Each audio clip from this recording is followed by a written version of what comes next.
Business update. Hello दोस्तों, आप सुन रहे हैं रेडियो आसमां और मैं हूं साकेत सोनी। मैं लाया हूं आपके लिए बिजनेस अपडेट, व्यापार की बातें और स्टॉक मार्केट की हलचल।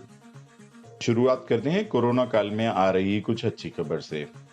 अमेज़न ने बोला है कि वो 33,000 नई नौकरियां देंगे।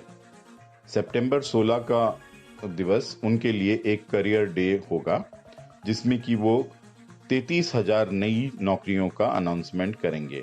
इसमें ज्यादातर नौकरियां कॉरपोरेट और टेक्नोलॉजी क्षेत्र से हैं और इनकी एवरेज तनख्वाह लगभग $1.5 लाख प्रति साल है। कोविड की मंदी से जॉबलेस लोगों के लिए ये एक अच्छी खबर हो सकती है। बीते मार्च में पैंडेमिक फैलने के बाद कई कंपनियों ने वर्क फ्रॉम होम का ऐलान कर दिया था, लेकिन अब बहुत सारी कंपनियां लोगों को वापस बुला रही हैं। उसी में शामिल है जेपी मॉर्गन। जेपी मॉर्गन ने अनाउंस करा है कि वो अपनी सेल्स और ट्रेडिंग स्टाफ को वापस ऑफिस बुलाना चाहते हैं। ये ज्यादातर लंदन और न्यूयॉर्क के ऑफिस में होगा और उन्होंने कहा है कि ये मैनेजर्स 21 सितंबर को लौट सकते हैं।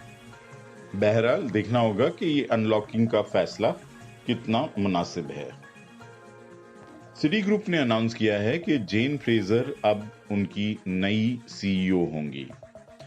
53 साल की फ्रेजर इस समय सिटी ग्रुप के ग्लोबल कंज्यूमर बैंकिंग डिवीजन की इंचार्ज हैं और वो पहली ऐसी महिला हैं जो कि सिटी ग्रुप की सीईओ बनेंगी।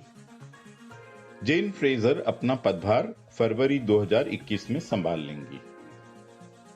यस बैंक के चेयरमैन सुनील मेहता ने कहा है कि उन्होंने आरबीआई के 50,000 करोड़ रुपए की बोरोइंग को लौटा दिया है। यस बैंक ने मार्च और सितंबर के बीच एक स्पेशल लिक्विडिटी फैसिलिटी का इस्तेमाल करा था, जिसके तहत आरबीआई ने उन्हें 50,000 करोड़ रुपए का लोन दिया था। श्री मेहता ने कहा कि इस समय बैंक को काफी अच्छा लिक्विडिटी इनफ्लो मिल रहा है और कस्टमर के डिपॉजिट्स भी बढ़ रहे हैं। फूड डिलीवरी कंपनी जोमैटो के सीईओ दीपिंदर गोयल ने अनाउंस किया है कि अगले साल में वो आईपीओ ला सकते हैं।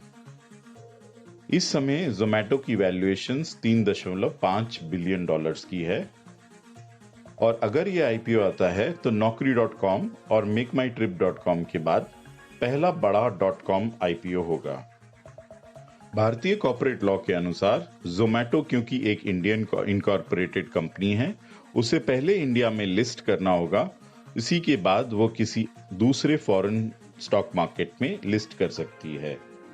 उम्मीद है जोमैटो अमेरिका में भी लिस्टिंग करेगी। अब रुक करते हैं बाजारों का। कल भारतीय बाजारों में काफी खरीदारी देखने को मिली। सेंसेक्स 646 पॉइंट्स की उछाल के साथ 38,840 पे बंद हुआ। वहीं निफ्टी 171 पॉइंट्स की उछाल के साथ 11,449 पे बंद हुआ। डाउ जोन्स में 405 पॉइंट की गिरावट हुई और वो इस समय 27,534 के स्तर पे है।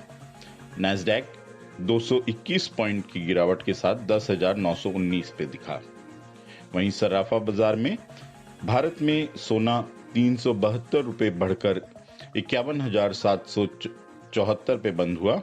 वहीं चांदी 548 रुपए बढ़कर 67,991 पे बंद हुई। ये था आज का बिजनेस अपडेट।